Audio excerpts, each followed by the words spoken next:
she's ghetto, or she's it's because of the fact that exactly, the baby mama aesthetic, the rapper baby mother aesthetic.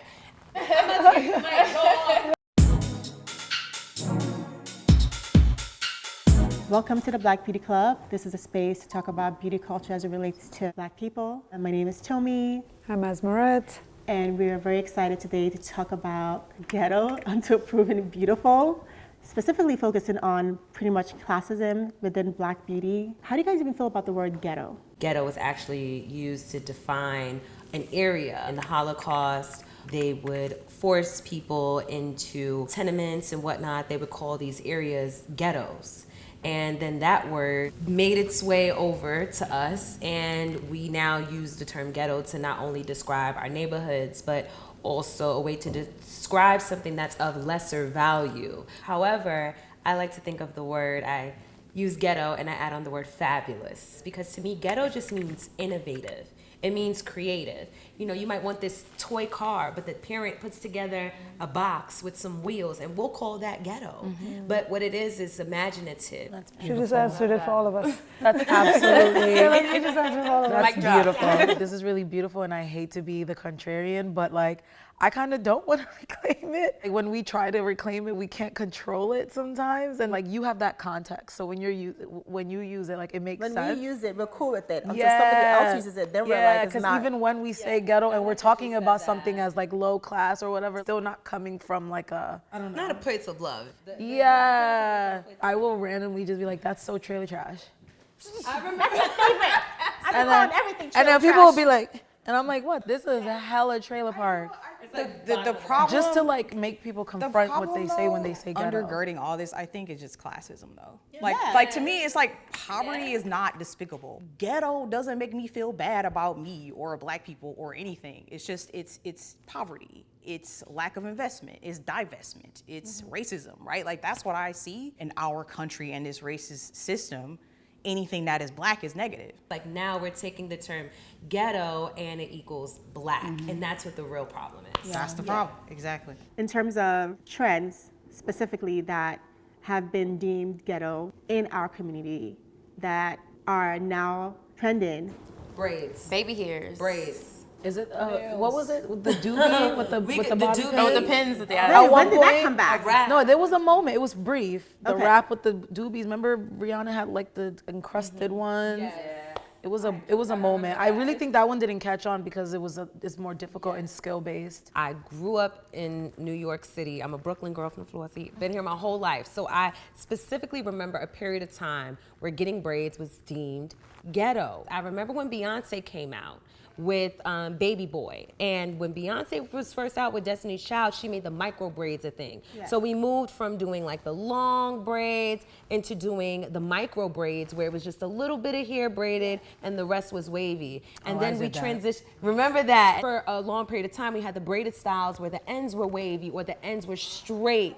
The brandy braids. So braids were a thing for a long time. And then I feel like during that early 2000s, we said later to braids. And it recently came back within like maybe the past couple of years with the introduction of social media. I grew up and my mom always told me that red was like a ghetto color. She was like, you are not getting red. Yeah. You need to stick right? to, I'm Jamaican, Well, exactly. Can I tell you all Jamaicans say that red is just a whore color? Yes, literally. Africans. Like pasta pasta, like all of those. Like straight up, like that's just what it is. I strayed away from that. Why you need to wear a red lipstick? Yeah, I wanted like burgundy box braids. attention on your lips. She was just like, no, you're gonna get brown or black because like red is like too much. Or cotton candy. Yeah, not even, the cotton candy was like the worst. Any type of color, it was just like, no, you need to stick to more palatable colors like brown, black, and maybe a little streak of blonde or something, but like red was off limits. Interestingly enough, I'm seeing on my side of TikTok a swing back because there's definitely a rise in like Black women, like respectability politics happening online with like, I bring it up all the time when I'm talking to Tomi, like the Lululemon Black girl. And part of that is like the silk, I probably missed that, I'm sorry. The silk press is coming back. there's slowly like a movement of women that are like, I'm getting a relaxer, almost as like a resistance to other women. Like, I'm getting a relaxer. I'm straightening my hair. Now they're doing the leave outs. So a part of that discourse and that aesthetic is also the nail conversation, where they're like starting to do short French or short gel manis. And like, that's also a part of it. And they'll be in the comments like, yeah, I could never do those long nails. It's not for me. And then they started talking about the lashes. Like, we don't do the long lashes anymore. Ladies, please get lashes under 16 millimeters. Like, it's cycling back again from like beauty supply store aesthetics. Like, that's ghetto, and then it got popularized and everyone's like loving like City Girl, Cardi B, all that aesthetic. And now, I don't know if it's anything to do with the recession. I don't know what's happening, but people are sliding back into like the era we grew up when people were getting perms. I love that you said that though. Absolutely no. I love that you said They literally just released a study like it's giving you cancer. Yeah, It will absolutely give you I almost cancer. drank the Kool-Aid, y'all. I didn't do it. I won't lie, I have one, so I'm not gonna sit here in front. You got a perm right now? I have a perm right now. Everyone, let's. The Lululemon black girl versus the Jada Waiter. So this brings everything full circle now.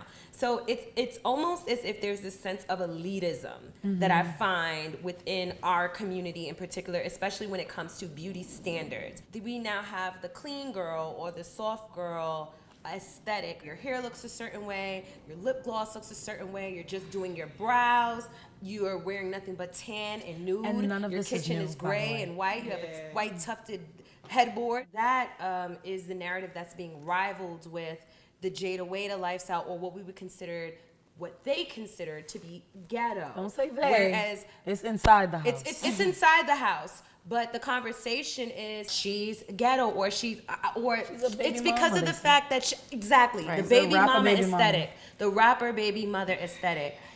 I'm about to give you the mic. Go off. But I'm gonna get it out. So lame. Like, I just don't it's understand. So lame. Let people live. Like, I wear my hair natural. I don't wear long nails. Blah blah blah blah blah. But like, who cares? It's like I don't it's a feel. personal choice for yeah, some it's people. not It's make, subscribing to an aesthetic and yeah, communicating. life and it's communicating with their status. Yeah, it's a status. status communication. Status seeking is very human behavior. Like that is very human. It is. Status seeking. I get it.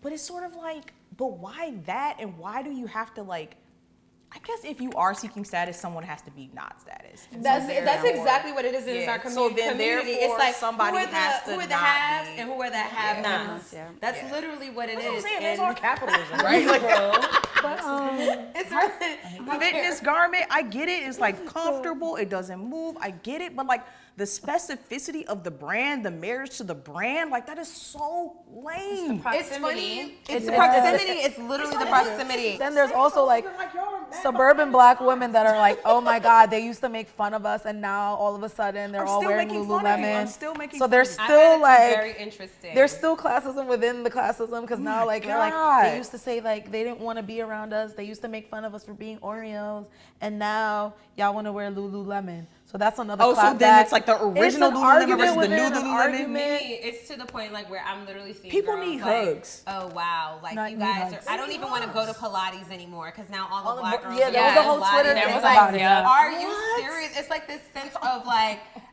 I can't even explain it. I don't want to use the term crabs in a barrel mentality because I don't even believe in ghetto that until proven concept. Because then at the same time, it's like who put the crabs in the barrel? Crabs didn't get there by themselves. So that's why it's like I don't necessarily. Sorry for the crabs. They're all about to get eaten. That's what I'll be trying to tell these Oh, black people. We all out another here being consumed. Another thing that they keep talking about is like you can switch your identity. To what? It's called an identity switch. I'm like, I feel like a reporter. it's Like I've been to the literally- So they're like, you too. as You a too brand can have this strategist, if you do. If here's the I'm playbook. literally Here's the starter watching pack. people do this. The identity switch is what is using this? beauty and aesthetics and like certain lifestyle changes to communicate like you're from a different class, attract that class, be a part of that class. So it's like But is it like a class of blackness or a class? Like, of I think it is. It is. Sidebar, like Golden Goose sneakers were really popular a few years ago. The ones that look The dirty. the ones that look dirty. But they were popular, but they were mostly popular with white women. That's where I saw them, right? But then I started seeing black women wearing them. And I talked to my coworkers about Golden Goose. They're like, oh, those are so lame now. Like, they're done with it. The aesthetic is kind of like, let's use New York City. It is giving more of a Long Island they be behind. type of vibe, like Long Island access to Bloomingdale's, like Neiman's suburban family type vibes. That's what it is. So AKA, not to bring it down like this, this is, I don't want to use the term soft life because I might be using the wrong term, but it seems as if we're taking things like soft life and making it something into a lifestyle. The black influencer, as they are gaining access to more money and like their lifestyles changing, they are influencing other black women. So yes, the media is doing these editorials in the beauty supply store, but your favorite YouTuber doesn't go there anymore. She only goes to get her beauty from the beauty counter at Neiman Marcus, and she has an essay, and you watch her go shopping and do Pilates and do hair, and you watch her every single week. And then there's the whole dating part of it, with the men on the internet talking about soft and feminine women, and even though women are like vocally like on the internet fighting it, they're also on the back end subscribing and lowering their and softening their tones and paying for femininity courses and cutting their nails. Jesus Christ and of like, Nazareth. And like so it's all connected to class and beauty. I knew about this, and it's all connected to class and beauty because it's like you need to put. They're coaching women online. You need to go sit at these nice bars to attract these men. You need to speak more softly. You need to wear neutral colors. These are black women teaching other black women, and you need to lose some weight. And you need to. And literally, none of this is new. During probably in the Restoration era and like when black people were trying to assimilate, all of this happened already where they were telling black women, if we comply, we will be okay. You need to Isn't the big difference though now that like in terms of black culture really becoming mainstream outside of the black community? We're so busy kind of criticizing ourselves and creating all these layers in terms of within the black community, but at the same time, outside the black community, this is literally commoditizing the culture, and that's like kind of very mainstream. Then are within the black community, within the layers on top of it, which actually uses the proximity to whiteness to be as their influence, then using that. So it's kind of going around. It is. And I think even we already talked about it, but I feel like the nails is a good example. I feel like some of the nails, but even hair, the reason why it might be more acceptable within the black community now and seen as less ghetto is because it's also been adapted in terms of luxury, high fashion, and so on. As black people are gaining more education, rising in class, and wanting to see more representation of themselves, like the variety of black people, I think the what is being lifted up, maybe not everybody subscribes to it, so that's probably why they're moving the other way. This is just a guess based off of what you said. Cardi B is not an aesthetic. Cardi B is authentic. Yes. And the branding thing to me is just it's very weird to me for so many reasons because Identity it's like, switch. how are telling you, you that's going the to just weirdest thing I've literally ever heard on the switch internet your identity, who you are as a person, what you like based on an archetype that somebody else built based on what's trending? For someone like Cardi B or like Jada Waiter, for example, they are them because they're staying true to who they are in particular. And the problem is that you have people who are not comfortable with who they are, and they watch and see people live in the comfort of their own skin, and that maddens them. That maddens so many people. Like, how can I love you when I don't even love me? Right. 100% agree. I feel like there's just this loss of individuality in the community because there's a girl named Aaliyah, and she branded her aesthetic. I hate how everything's an aesthetic, but she branded herself and how she dresses as like Aaliyah core because it's very loud, it's very vibrant, it's very like, chaotic, but like still looks good.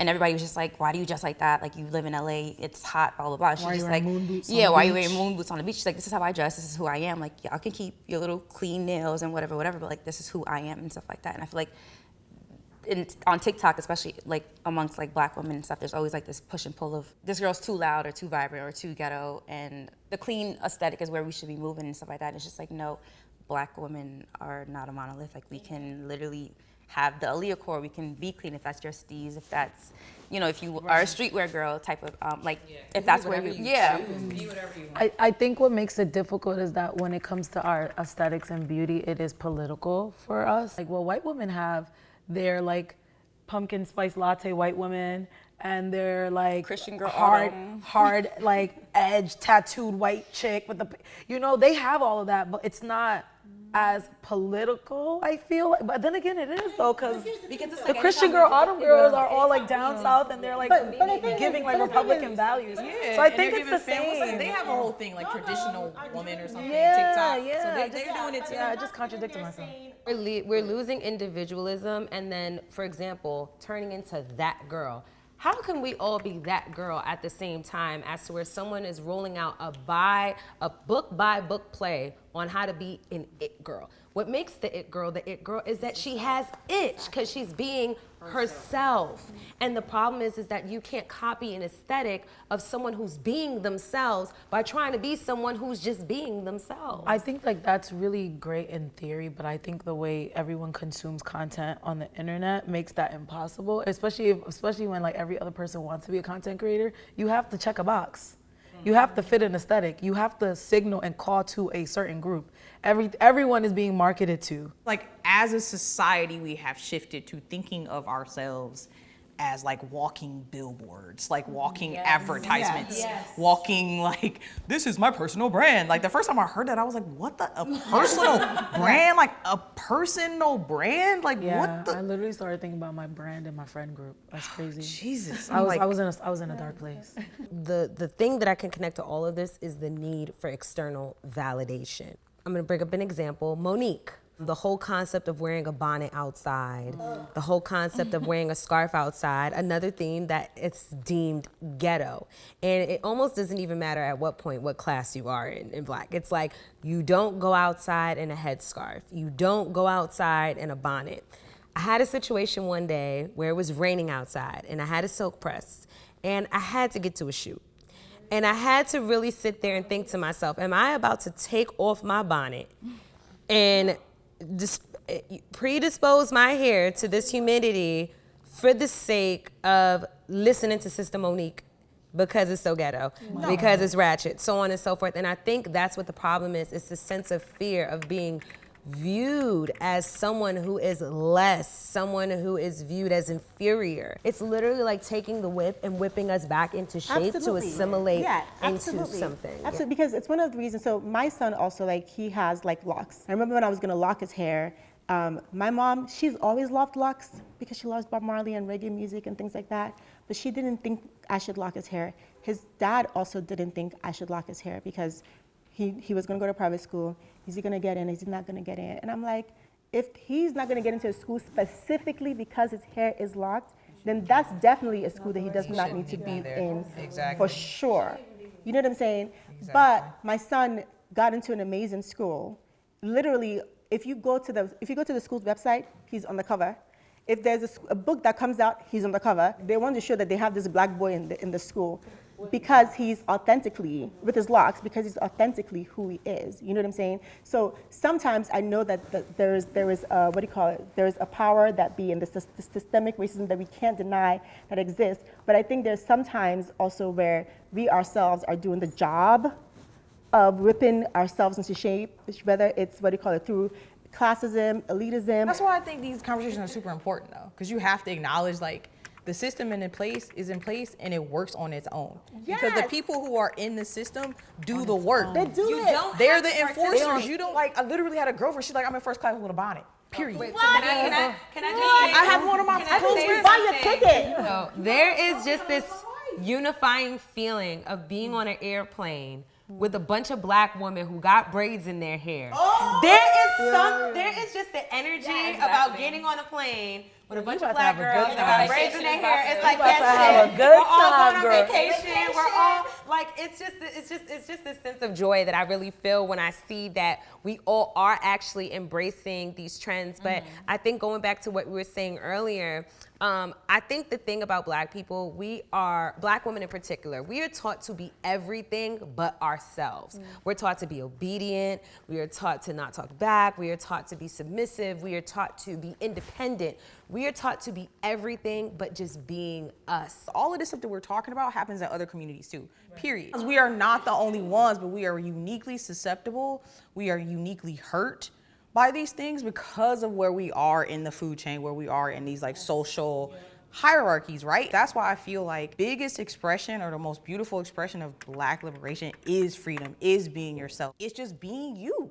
I feel like you really just got to the root of it. That's for me. Like, it's definitely like we're causing each other harm. You know, black women in tech has just started to like sprout up and like become a big thing, but it's like you yourself were excluded from this for so long. Now you're in, you have the means to like, you know, build people up, help people come in and bring people into the industry as well. And you're just like, no, you need to pay me, or like, I'm not gonna tell you this information without getting something, you know, in return. And it's just like, here we go again. I have experienced, right? Not like early in my career, like I was getting no love from black people.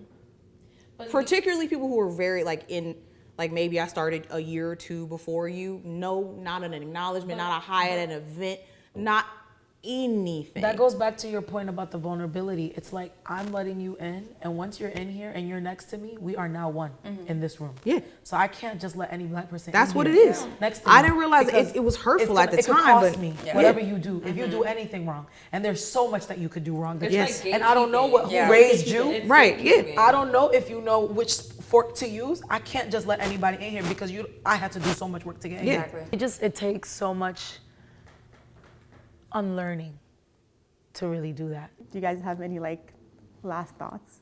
To wrap it up, I just feel like we need to give each other grace and not be so quick to jump down other black women's throats when they explore other avenues or identities that are not like, that don't relate to you. I feel like we said earlier, if you don't connect to it, if it doesn't resonate with you, keep scrolling.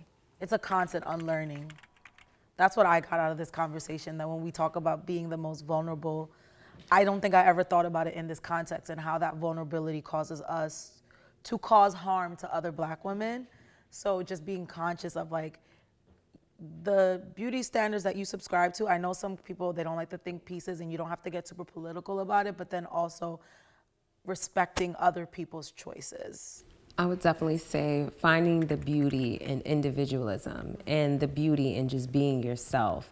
I think the art of just being you has been lost with trying to keep up with the Joneses and keeping up with what we see on social media. Each person as an individual needs to find what makes them unique and understand that your uniqueness is what makes you beautiful, not your capability of assimilating. For me, always coming back to freedom and liberation. As was said earlier, like unlearning the role that we can play in that and then unlearning how we are susceptible to that, I think is like our path to what I really, really want for black people, is just to be like free. The freedom to explore and evolve and not being like, feel like you're like, because I'm this today, I need to be that tomorrow. Or like this idea of like, it's okay to move on, it's okay to try something else and just not be pigeonholed.